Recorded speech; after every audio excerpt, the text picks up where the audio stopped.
Yo, what's going on, everybody? It's your boy AK man. So look, this dude just shot me in the back. I don't even know what the heck is going on. You know, it's like every time I gotta start my commentaries for me dying off of something really stupid, but it doesn't even matter. What's going on, everybody? It's your boy AK man. So here, coming to you guys with another gameplay done on the PC, playing Dome Blackpool servers. This is like just a little MOAB.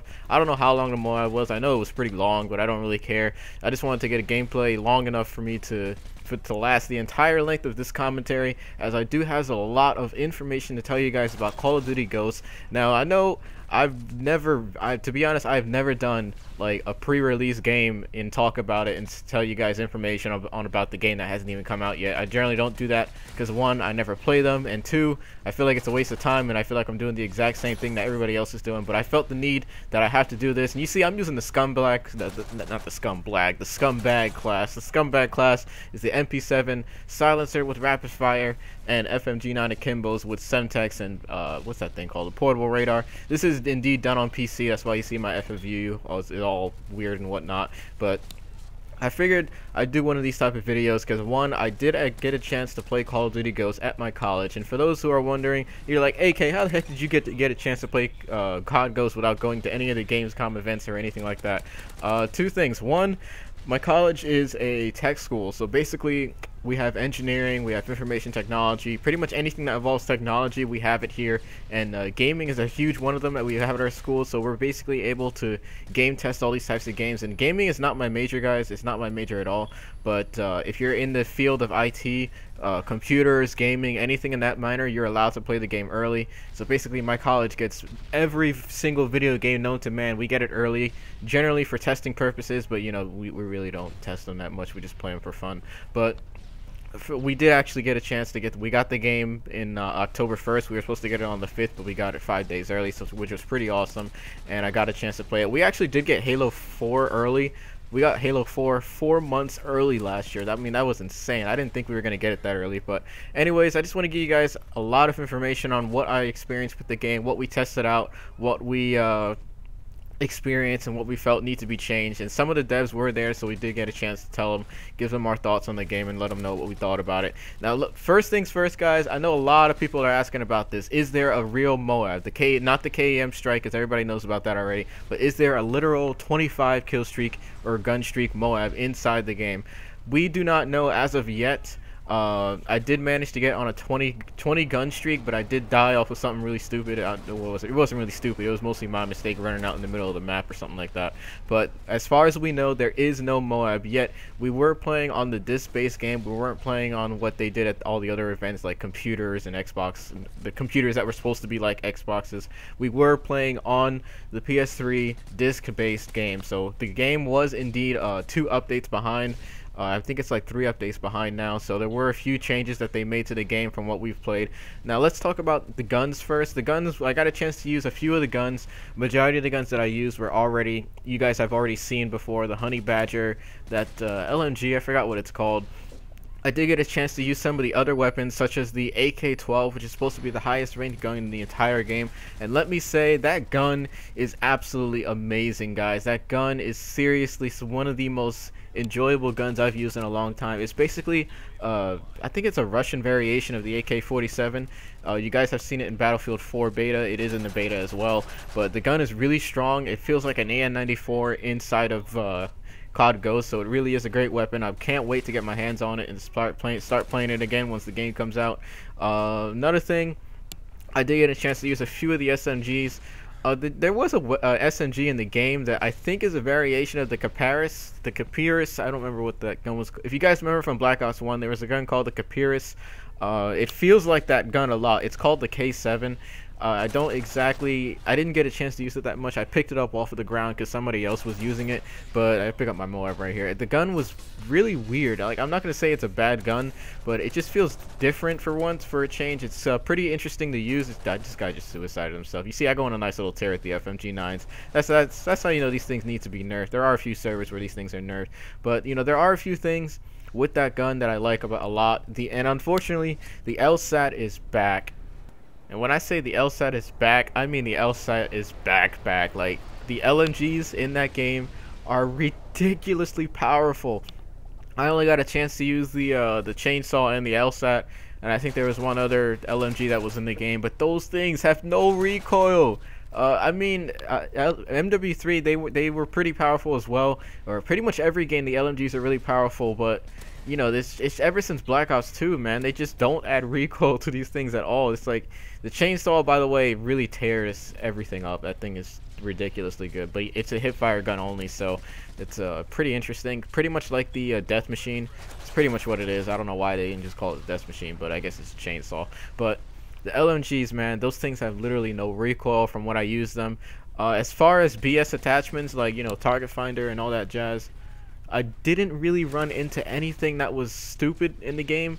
And if sniper rifles, guys, oh, this is big. Sniper rifles. The sniper rifles, I'm not going to say quickscoping is completely over, but as far as it comes to sniping, guys, it's going to be extremely hard. Oh, I died right there. It's going to be extremely hard to try and hit those shots with quickscoping, because what they did was that when the guy said that he nerfed quickscoping or whatever that tweet he sent out, I think it was Mark Rubin that sent it. I don't remember who sent it, but you know, he said that it won't be as reliable in a way that it previously was before, or something like that. He says something like that, but what he meant by that is that they basically made it almost impossible. This is a good thing and a bad thing. Good thing just because I can't stand getting sniped off of streaks because of some stupid phase wannabe trying to kill me off my streaks or whatever, but unfortunately I just like quickscoping just for fun. We managed to, you know, we did like a private match quickscope and everything, and you know, we were still able to quickscope. You know, we can still quickscope, but it's going to be extremely hard because one, there are no crosshairs. Two, the dual rendering scope makes it, the dual rendering screen or whatever scope makes things a little bit harder. And you see, I'm all over my boy FS right there. That's why I said sorry, FS. The dual rendering scope makes things a lot harder to quickscope. And also they added a lot of sway. Now, what I mean by sway is when you're scoping in extremely fast, the scope sort of moves left and right, like it jiggles left and right when you're scoping in really fast, and then the scope finally what's the word I'm looking for, the scope slows down once you're scoped in fully ready to snipe somebody, then it stops shaking. But once you scope in, it jiggles left and right once you're about to scope in, and then it basically just ruins everything. And then I'm pretty sure I said there's no crosshairs and everything, but it's definitely not going to be as reliable in a way that it previously was before, because once you scope in, and when you quick scope like in Mono for 2, Mono for 3, your target's right there. It's on point. You don't have to worry about any idle sway or anything like that. But now they did add idle sway, which I'm glad they did. You know, I don't have a problem with it. You can still quick scope, guys, but it's just going to be extremely hard to hit those shots nowadays. And as far as Killstreaks, Assault Package, and you know, support package specialist, I did get a chance to use the specialist package. I do like that. I do like the new system that they have, because I think that if they gave you specialist bonus and you got all 35 perks, that would be a little bit overpowered, or not a little bit, that'd be way overpowered. But so I'm glad the way they did it, you know, the point system, you choose your perks. I did get a chance to use majority of the perks. I didn't use all of them. I will talk about a perk that needs to be nerfed as well, but as far as kill streaks, there are a lot of kill streaks that I got to use. There is something like a AC-130 in the game. I don't remember what it's called, but it has a picture of a satellite, and I know I previously said that that was the KEM strike, because I remember I said something like, oh, it's in the assault package or something like that, and it is in the assault package, but it's a little weird. I'm not exactly sure. I'm gonna wait for T Martin to like upload a video on that, and then I'll just link it to you guys. But the last kill streak in the assault package is very similar to a mix of an AC-130, an escort airdrop, and a satellite. Now what I mean by this is that it gives you like 3 different options. It can drop a care package, it can drop something known as the small rod, which is why I'm calling it the AC-130 as well. It can drop a small rod, but it can also drop a large rod. Now the large rod is the KEM strike. That's what a large rod is. It's nicknamed a large rod, but it's really called the KEM strike.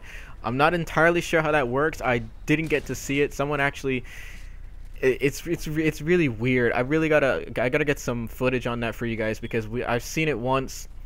I joined like mid. I didn't get to see it. I just got to I wasn't playing the game at all, but I saw the this guy with this like weird thing in the air, and it said it was deploying a large rod or whatever, and it turned out to be a KEM strike. So I'm not entirely sure how that works. It's the same thing in the support package as well. I looked at the Killstreaks, and it said that it deploys a care package, a small rod and large rod. I'm like, what? That can't be right. So I don't know how exactly that's gonna work, but I'm praying and hoping that you can't get the KM strike in the support package as well, because that'd just be really weird. So as far as UAVs and all that stuff, you know, you guys pretty much know all the kill streaks. I can actually link a site to a lot of the kill streaks that have already been leaked out by some organization or website, whatever. I don't remember what it was, but we did do a perk test on the Deadeye perk. For those that don't know what the Deadeye perk in Call of Duty goes, it's basically a perk that increases your chance to deal more gun damage. Now, it's basically like stopping power, but it's not stopping power for every single kill. Now, the first things first, this thing needs to be nerfed, guys. I'm sorry, but we spoke to a few of the guys. They're not really high rank guys in the gaming company, but they are with the one of the gaming devs, and we told them that this thing needs to be nerfed ASAP, because what it does is it increases your chance to deal more gun damage on high gun streaks. Now, we did a test on this. It's randomized, basically. So if you get on a kill streak of, let's say, 6, and we're using the Honey Badger weapon, the Honey Badger comes with a silencer, so the damage does drop a little bit on long range. Now, long range, 6 kills in with the Deadeye perk, you can deal up to about 3 kills. It's a 3-kill shot from long range. Now, that's not for every single kill. It's randomized. Like, let's say I'm on a 6-kill streak, I get 3-shot kill from long range, and then it drops back down to like 4. It goes up to like 2 shots per kill, and then goes back down to like 5. It's really randomized, but the damage is a little bit too high. I feel I died off my second MOAB right there. That was annoying. Got greedy, but it's really randomized. And then we did a second test. 7 kills in, the Honey Badger killed in about 3 to 4 shots long range. And once we got up to about a 14 gun streak, the Deadeye perk killed, the Honey Badger killed in about 2 shots. 2 shots. That's insane. Now, like I said, it's completely randomized, so we don't exactly know the exact numbers on how to get your dumb self dropped right there. You too. So we don't exactly know entirely how it works, but we do know that it's completely randomized, and you will get kills. I mean, using those the marksman rifles, which is basically like the FAL and the MK14 and stuff like that. If you're using Deadeye perk with that gun, you are going to be killing people in 1 shot. So that's why I feel it needs to be nerfed. The gun, it's just way too powerful to use, man. I mean, I was using that thing we were testing it for about an hour because we were curious to see if it was the new stopping power. And you know, I mean, stopping power was in the game, but it wasn't as I feel like this is more overpowered than stopping power, guys. I got stuck and got sniped right there. But anyways, guys, that's basically it. If there's anything I left out, I believe there are a lot of stuff that I left out. If it comes to my mind by the time I get out of class today, because I gotta hit the class in like 5 minutes. But if it does come to my head, look at that! Oh man, that was sick. With FMG9s, I mean, no skill with those things. But if it does manage to come to my head, and it's just any information that I left out, I will make a second video on it. We do actually have a Call of Duty Ghost tournament at my school in about a week and a half or so, so I'm pretty pumped for that. And I get my copy of Call of Duty Ghost like a week and a half early, so I'm pretty pumped for that. I'll be recording tons of gameplay for you guys. Hope you guys enjoyed. The final score was like 92 kills with I don't know how many deaths. You always get a lot of deaths on PC for some reason, but I hope you guys enjoyed. Leave in the comments box if there's anything I missed out or anything you want to know, and peace.